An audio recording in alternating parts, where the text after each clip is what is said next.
আমার আল্লাহ বলছেন, ভালো করে কোরআনের বিষয়টা বুঝে নাও। তুমি মানুষ আফ্রিকান হও আর মানুষ আমেরিকান হও, ডলারে কামাও আর রুপিয়ায় কামাও, টাকায় কামাও, তুমি দেখতে ছোট হও বড় হও, সাদা হও কালো হও, কিচ্ছু যায় আসে না।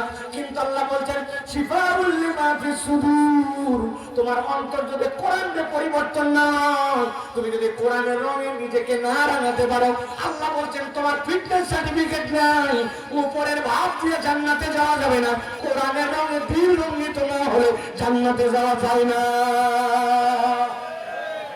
আমার কথা নয়, আল্লাহর কথা। ইয়াউমা লা ইয়ানফাউ মালুন ওয়ালা বানুন ইল্লা মান আতাল্লাহা বিকলবিন সালিম।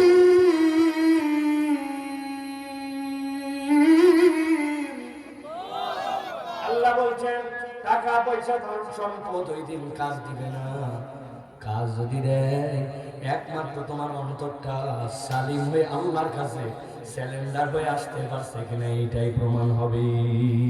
অতএব কোরআন 1 নম্বর মওয়াইজা উপদেশ, 2 নম্বর আমার অন্তরের জন্য ডাক্তার।